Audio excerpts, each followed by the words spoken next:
నమస్కారం. AC news కి స్వాగతం. అద్దంకి పట్టణంలోని కటకిందపాలెంతో తనకు 20 సంవత్సరాల నుంచి అనుబంధం ఉందని, తను అద్దంకి ఎమ్మెల్యేగా గెలుపొందిన మొదటిసారిగా తన మీద ఎంతో అభిమానం చూపించారని విద్యుత్ శాఖ మంత్రి గుత్తిపాటి రవికుమార్ అన్నారు. అద్దంకి పట్టణంలోని కటకిందపాలెంలో ఆదివారం సెంటినరీ తెలుగు బాప్టిస్ట్ చర్చ్ ఆధ్వర్యంలో గ్రాండ్ క్రిస్మస్ వేడుకల్లో మంత్రి Ravikumar, AP leather industries development corporation chairman పిల్లి మాణిక్యరావు హాజరయ్యారు.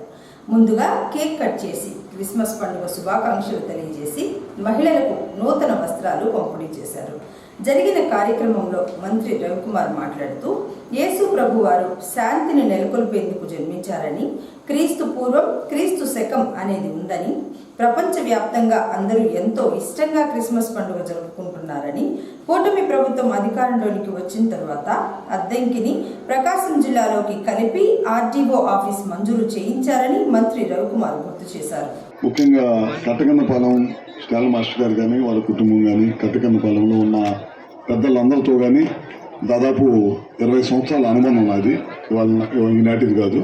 దాదాపు నేను మొదటిసారి ఎమ్మెల్యేగా వచ్చినప్పుడు వీళ్ళందరినీ కలిసినప్పుడు వాళ్ళు చూపించిన ఆదరణ అభిమానాలు నా జీవితంలో ఎప్పుడు కూడా మర్చిపోలేనని చెప్పి కూడా మీ క్రిస్మస్ సందర్భంగా వాళ్ళతో పాటు వాళ్ళ ఈ కార్యక్రమంలో పండుగలో నన్ను కూడా పాల్గొనే అవకాశం కల్పించినందుకు ఒకసారి కటకన్నపాలెంలో ఉన్న ప్రతి ఒక్కరికి అందరూ కూడా పేరు పేరున నమస్కారాలు తెలియజేసుకుంటూ, ఇందాక ప్రభువు జననం మరణం ఎందుకు పుట్టారు, ఈ సమాజంలో ఏం నెలకొల్పడానికి పుట్టారు అనే విషయాన్ని అన్నింటినీ కూడా స్టాలిన్ మాస్టర్ గారు చెప్పారు. శాంతిని నెలకొల్పడం కోసం పుట్టారు, ఏ విధంగా ఆయన జననం ఉంది అనేది కూడా అన్ని విషయాలు కూడా చెప్పడం జరిగింది.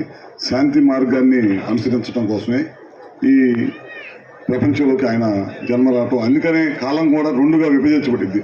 ఏస్తు పూర్వం, క్రీస్తు పూర్వం శకం, క్రీస్తు శకంగా రెండుగా విభజించబడినట్టుంది. దాన్ని బట్టి మన అందరికీ అర్థం అవుతుంది ఈ ప్రపంచంలో యేసు జననం అన్నీ కూడా ఉన్నాయి. దాన్ని బట్టే కాలమానాన్ని బట్టే అందరూ కూడా నిర్ణయిస్తారన్నమాట. ఇదే కాదు, ప్రపంచం మొత్తం కూడా అన్ని కులాలు మతాలు జరుపుకునే పండుగ ఏదైనా ఉందంటే అది క్రైస్తవ పండుగ అని చెప్పడంలో ఏమాత్రం కూడా సందేహం లేదు. అందరూ కూడా క్రైస్తవ సోదరుమణులు అందరూ కూడా ఈ పండుగ బాగా జరుపుకోవాలి, వాళ్ళ కుటుంబంలో మంచి జరగాలని చెప్పి కోరుకుంటూ, అదేవిధంగా ఇవాళ నేను మళ్ళీ 5వసారి ఇక్కడ ఎమ్మెల్యే గెలిచిన తర్వాత ఎన్నో కార్యక్రమాలు చేస్తాము. ఇప్పుడు ముఖ్యంగా మనం బాపట్లో ఉన్నాం. అంతకుముందు ఏది జిల్లాలు విభజనప్పుడు అప్పుడున్న ప్రభుత్వాన్ని చాలాసార్లు వెళ్ళి అడిగినా సరే వాళ్ళు ఆలకించాల. తర్వాత ప్రభుత్వం అధికారంలోకి వచ్చింది, మనం కోరుకున్న ప్రభుత్వం అధికారంలోకి వచ్చిన తర్వాత ముఖ్యమంత్రి గారి దృష్టికి తీసుకెళ్ళాము. ఇమీడియట్గా మనల్ని ఒంగోలు ప్రకాశం జిల్లాలో చేర్చడం జరిగింది. మంచి కార్యక్రమం అదొకటి. దాంతోపాటు మనకి అంతకుముందు నేను ఎమ్మెల్యేగా ఉన్నప్పుడు డి ఆఫీస్ తెచ్చా, కరెంట్ డి ఆఫీస్. అప్పుడు మనం చీరాలు వెళ్ళాల్సి వచ్చేది. అట్లానే ఇప్పుడు చిన్న సమస్యలకి భూముల సమస్యలు ఎక్కువగా ఉన్నాయి. వీటికన్నిటికి ఎలా అంటే మన చీరాల బాపట్ల అటు వెళ్ళాల్సి వస్తుంది, చాలా దూరం అవుతుంది. మనకి రెవెన్యూ డివిజన్ పెట్టమంటే ఇప్పుడు రెవెన్యూ డివిజన్ కూడా ఒకటి ఇవ్వడం జరిగిందనమాట. ఇప్పుడు అదేవిధంగా కరెంటుకు సంబంధించి ముందు ముఖ్యంగా నా డిపార్ట్మెంట్కి సంబంధించి ఇప్పటిదాకా దాదాపు వస్తారాగా 2000 పోల్స్ వేసామా, 2000 స్తంభాలు వేసాం. అంతకుముందు ఒక 50 స్తంభాలు 100 స్తంభాలు వేయమంటే మున్సిపాలిటీకి డబ్బులు కట్టాల్సి వచ్చేది, చాలా పెద్ద ఎత్తున. దాదాపు కటకన్నపాలెంలో 104 పోల్స్ పెట్టాము. ఇంకా 20 పోల్స్ వేయాలని చెప్తా ఉన్నారు. ఇవన్నీ కూడా 4-5 రోజుల్లో మన పండగ రోజు కల్లా కంప్లీట్ చేస్తామని చెప్పి కూడా మన డి గారు చెబుతున్నారు. ఇక్కడ మన పట్టణంలో కానీ మన రాష్ట్రంలో కూడా ఎక్కడ కూడా లో వోల్టేజ్ సమస్య ఉండకూడదు అనేదే ముఖ్యమంత్రి గారి ధ్యేయం. గత ప్రభుత్వం లాగా 5 సంవత్సరాల పరిపాలనలో 9 సార్లు కరెంటు బిల్లులు పెంచడం అట్లా ఉండకుండా స్థిరంగా ఉండాలి. ఎందుకంటే మధ్యతరగతి కుటుంబాల్లో కరెంటు బిల్లు పెంచినప్పుడు కుటుంబాల మీద భారాలు పడిపోతా ఉన్నాయి. అట్లాంటి పెంచకుండా ఉండాలి. మనం కంటిన్యూగా కరెంటు బిల్లు తగ్గించే మార్గం ఎత్తుక్కోవాలి, కానీ కరెంటు బిల్లు పెంచకూడదు. ఇది ఆదాయ వనరులాగా చేయకుండా ప్రజలకు ఇబ్బంది లేకుండా ఉండే విధంగా చేయాలనేదే ముఖ్యమంత్రి గారి ఉద్దేశం. అందుకే మన అద్దంకిలో ఇవాళ 3 సబ్స్టేషన్స్ కడుతున్నాం. రాబోయే రోజుల్లో కరెంట్ ఎక్కడ ఇబ్బంది లేకుండా ఉండటం కోసం 3 సబ్స్టేషన్స్ కడుతున్నాం. మొత్తం పోల్స్ అన్నీ మార్పిచ్చేస్తున్నాం. అన్నీ మనకు చేతైనంత పనులన్నీ చేస్తున్నాం. అదేవిధంగా బైపాస్ దానికోసం మొన్న ఈ మధ్య మంత్రివర్యులు నారాయణ గారిని తీసుకుని వచ్చాం. ఆయన ద్వారా చాలా కార్యక్రమాలు చేశాం. బైపాస్ అడిగాము. ఇప్పుడే అక్కడున్న కట్టమైన ఎప్పటి నుంచో సరైన నివాసం లేకుండా వాళ్ళు కూడా గుడిసెల్లో ఉంటున్నారు. వాళ్ళకు కూడా ఇబ్బంది లేకుండా ఉండాలనే దానికోసం 2 సెంట్లు ఇచ్చాం. ఇటు ఇచ్చి అక్కడెక్కడో స్థలం ఇచ్చాము, మీరు వెళ్ళి ఉండమంటలా. మనం ఇచ్చాము, కరెంట్ వేపించాము, రోడ్లు వేస్తున్నాము, కరెంట్ ఇస్తున్నాము, రోడ్లు, మంచినీళ్ళు ఇస్తున్నాం, అన్ని సదుపాయాలు సమకూర్చే చేస్తున్నాం. అదేవిధంగా గడిచిన 5 సంవత్సరాల గ్రామీణ ప్రాంతాల రోడ్లన్నీ వదిలేశారు. ఇవాళ దాదాపు మనం ఇప్పటికీ దాదాపు 90 కోట్ల రూపాయలు, నిన్న ఇప్పుడు పవన్ కళ్యాణ్ గారిని అడిగితే మళ్ళీ 22 కోట్లు ఇచ్చారు మన కాన్స్టిట్యున్సీకి. ఇట్లా ఏది అవకాశం ఉన్నా సరే ఈ పట్టణ ప్రజలకు కానీ మన అద్దం కాన్స్టిట్యున్సీ ప్రజలకు కానీ ఏదో ఒకటి మంచి కార్యక్రమాలని ప్రభుత్వం నుంచి తీసుకొచ్చి ప్రజలకు అందించాలనే దానికోసం చేస్తా ఉన్నాం. ఇవాళ సాగరకాల వాటర్ ఉంది. నిన్న పేపర్లో ఇవాళ నేను చూశాను, పేపర్లో మన వాళ్ళు అడిగితే నీళ్లు ఎట్టి పరిస్థితుల్లో నీళ్ళు వెళ్ళాలని చెప్పా. తర్వాత చెప్తున్నారు 20 సంవత్సరాలు అయిందంట ఆ పొలాలకు నీళ్ళు అంది.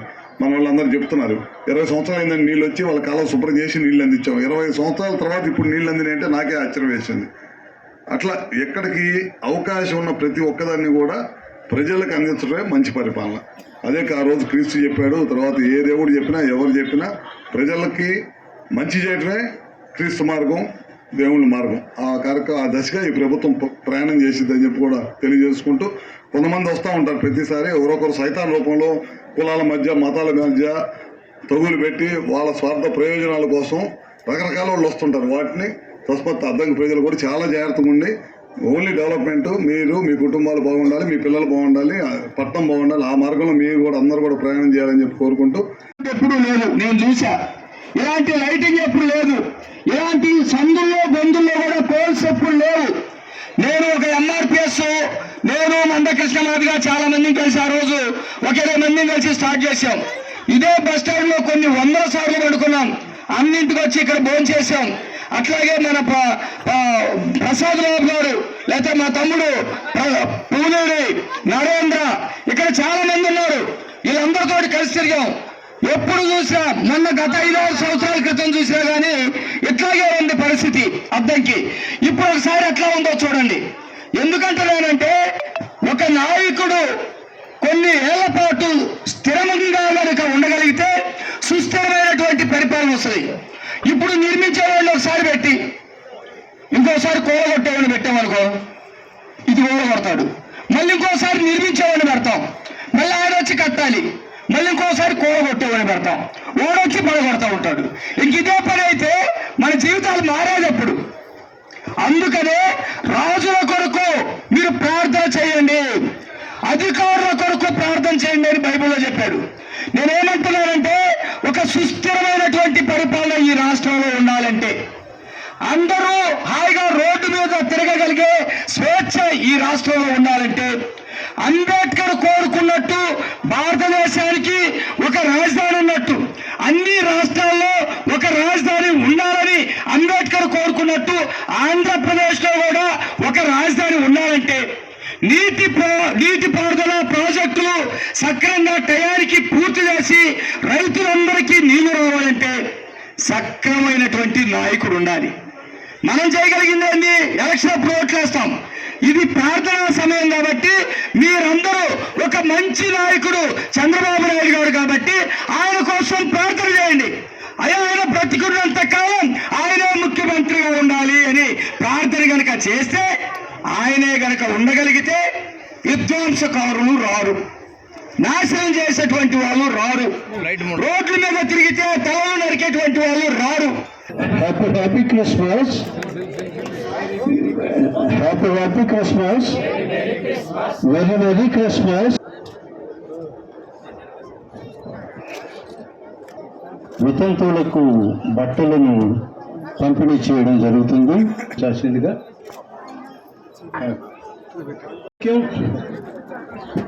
అద్దంకి మాణిక్యం, గాలి రాహేలమ్మ భర్త లక్ష్మీనారాయణ, మున్నంగి పేరమ్మ భర్త మోహన్ రావు.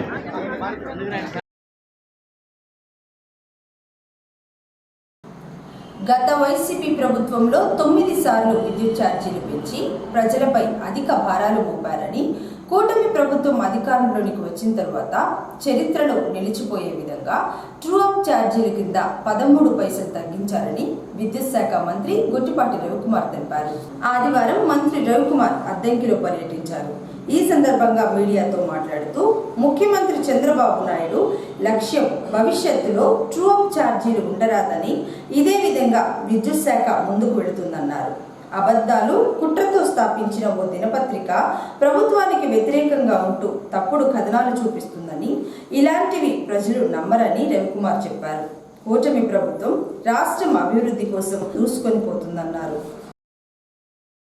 సాక్షి పత్రిక అనేది అది అబద్ధాలతోటి కుట్రలతోటి స్థాపించిన పత్రిక. దానికి 24 గంటలు కూడా ఏదో ఒక ప్రభుత్వం చేసే మంచి కార్యక్రమాలన్నిటి కూడా చెడుగా ప్రజలకు చూపించే పనిలోనే ఉంటుందన్నమాట. కొన్ని పత్రికలు, కొన్ని పార్టీలు. ఇవాళ ప్రభుత్వం అధికారంలోకి వచ్చిన తర్వాత వాళ్ళు 9 సార్లు విద్యుత్ ఛార్జీలు పెంచారు. మొట్టమొదటిసారి ట్రోప్ ఛార్జీలు 13 పైసలు తగ్గించాం. ముఖ్యమంత్రి గారు ఏమైందంటే రాబోయే రోజుల్లో ట్రోప్ ఛార్జీ అనేది ఉండకూడదు అనేది ఉద్దేశంతో ఈ ప్రభుత్వం కానీ కరెంట్ డిపార్ట్మెంట్ కానీ పనిచేస్తారు. బాగా చేశారు. అందరూ కూడా క్రిస్మస్ సందర్భంగా మా కానీ క్రైస్తవ సోదరులందరూ కూడా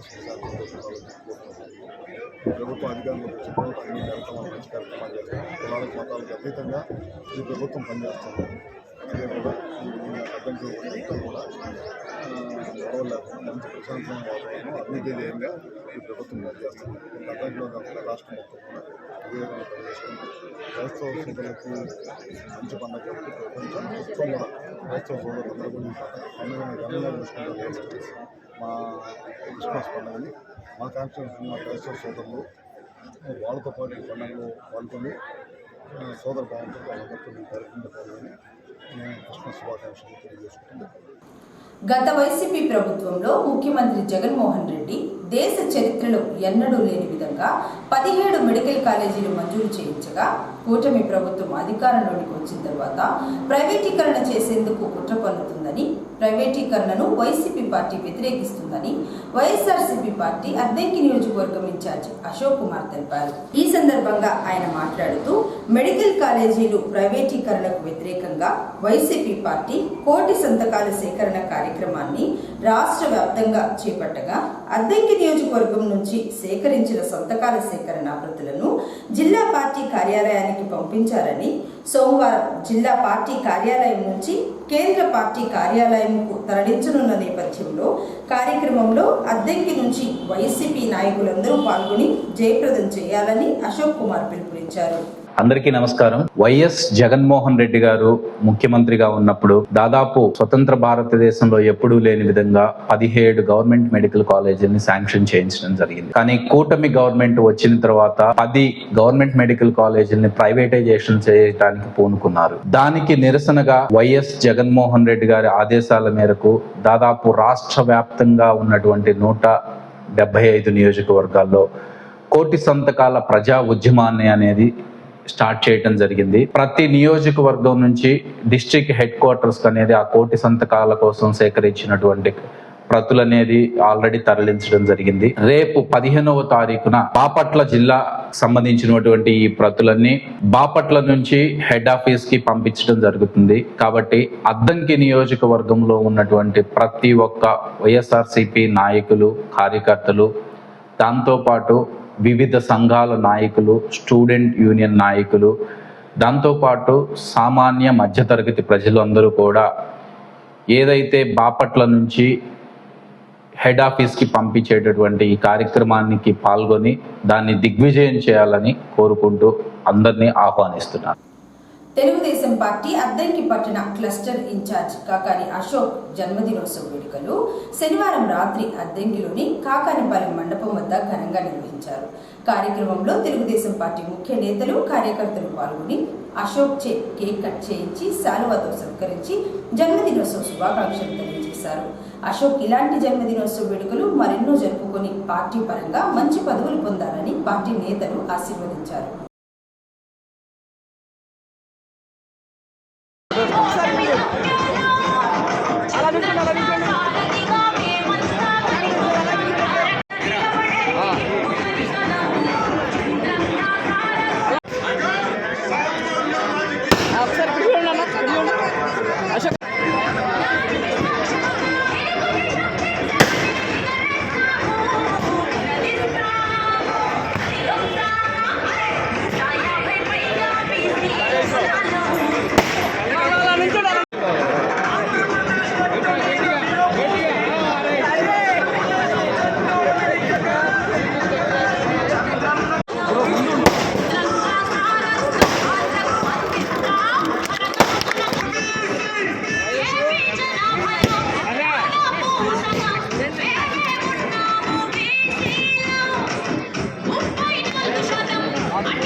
అద్దంకి మండల స్థాయిలో స్పెల్ బి పోటీలు 2వ తరగతి నుంచి ఇంటర్మీడియట్ వరకు సోమవారం అద్దంకి మండల విద్యా వనరుల కేంద్రంలో నిర్వహించనున్నారని అద్దంకి మండల విద్యాశాఖ అధికారి కెవి శ్రీనివాసరావు తెలిపారు. ఈ సందర్భంగా ఆదివారం MEO2 కెవి శ్రీనివాసరావు ASNతో మాట్లాడారు.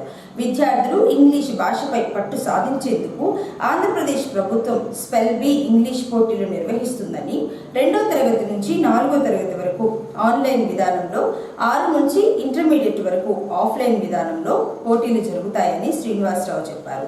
స్పెల్ బి పోటీలు 4 కేటగిరీలుగా విభజించి కేటగిరీ వారికి జరిపి అందులో నుంచి విద్యార్థులను ఎంపిక చేసి జిల్లా స్థాయి పోటీలకు పంపిస్తారని, విద్యార్థులను 9:30 లోపు అద్దంకి MRCకి ఉపాధ్యాయులు తీసుకుని రావాలన్నారు. అద్దంకి మండల స్థాయి స్పెల్ బి పోటీలు సోమవారం అనగా 15/12/2025 ఉదయం 9:30కి అద్దంకి MRCలో జరపబోతున్నాం. ఇంగ్లీష్ భాషకు సంబంధించిన ఈ పోటీలు 2వ తరగతి నుంచి 5వ తరగతి వరకు లెవెల్ 1 గాను, 6 నుంచి 8 వరకు లెవెల్ 2 గాను, 9-10 తరగతుల విద్యార్థులను లెవెల్ 3, అట్లాగే 11-12 ఇంటర్ విద్యార్థుల్ని లెవెల్ 4 గాను ట్రీట్ చేస్తున్నాం. లెవెల్ 1 నుంచి 3 విద్యార్థులు, లెవెల్ 2 నుంచి ఒక్కొక్క తరగతి నుంచి ఒక్కొక్క చొప్పున 3 విద్యార్థులు, లెవెల్ 3కి అంటే 9th 10th 2 విద్యార్థులు, లెవెల్ 4 ఇంటర్మీడియట్ విద్యార్థులు 2 అట్లా పాల్గొనవలసి ఉంటుంది. దీంట్లో మూడు రౌండ్లు ఉంటాయి. మొదటి రౌండ్లో స్పెల్లింగ్ రౌండ్, ఆ స్పెల్లింగ్ చెప్పవలసి ఉంటుంది.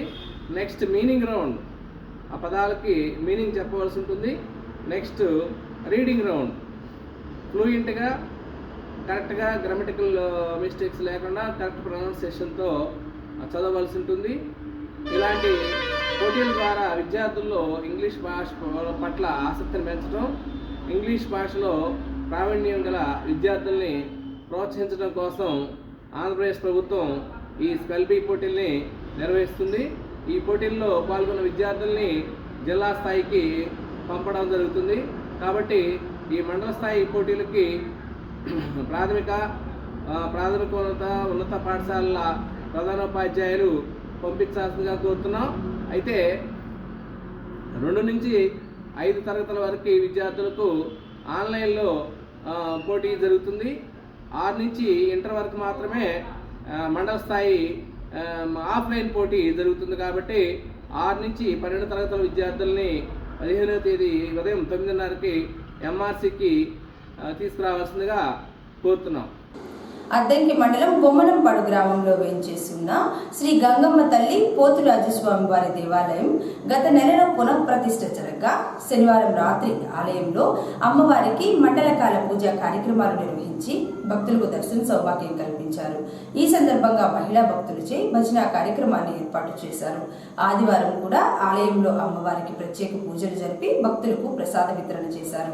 మన బొమ్మనంపాడు గ్రామంలో ఎంతో పురాతనం నుంచి కూడా గంగమ్మ తల్లిని ఎన్నో సంవత్సరాల నుంచి కూడా ఎంతో విశేషంగా దేవాలయం నిర్మించి ఈ సంవత్సరం నవంబరు 23వ తేదీన పునఃప్రతిష్ఠ తల్లి అమ్మవారు పోతురాజస్వామి వారి విగ్రహాలు పునఃప్రతిష్ఠ చేసి ఎంతో విశేషంగా ప్రతినిత్యం కూడా ఉదయం పూట అమ్మవారికి కుంకుమార్చన పూజా కార్యక్రమాలు, ప్రతి ఆదివారం కూడా అమ్మవారికి పంచామృతాభిషేకము, పాలాభిషేక కార్యక్రమాలు జరుగుతాయి. ప్రతిరోజు రాత్రి 8 గంటల నుండి ఈ మండల పూజ సందర్భంగా ప్రతినిత్యము అమ్మవారి భజన కార్యక్రమం, ప్రసాదాలు ఎంతో విశేషంగా జరుగుతున్నాయి. ఈ రోజుకి 20 రోజులు ఈ మండల పూజా కార్యక్రమం ప్రారంభం జరిగి ఈ సందర్భంగా ఎంతో విశేషంగా భజన కార్యక్రమాలు జరిగి ప్రసాదాల వినియోగం జరుగుతుంది. ఈ కార్యక్రమంలో గ్రామంలోని భక్తులందరూ కూడా ఎంతో విరివిగా పాల్గొని ప్రతినిత్యము కూడా భజన కార్యక్రమాన్ని అత్యంత వైభవంగా గ్రామ సహాయ సహకారాలతోటి భక్తులు అందరూ కూడా కలిసి కార్యక్రమాన్ని ఎంతో విశేషంగా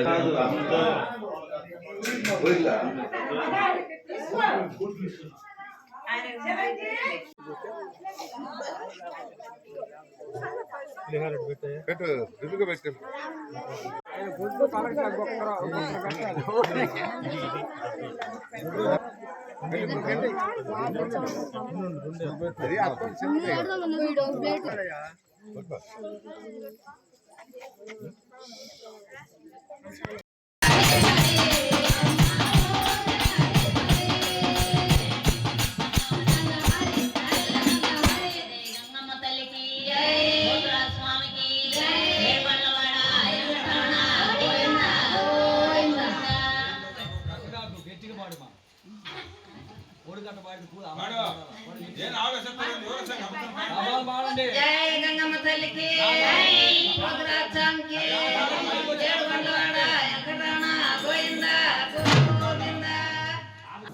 ఏసీ న్యూస్ ఇంతటితో సమాప్తం. నమస్కారం.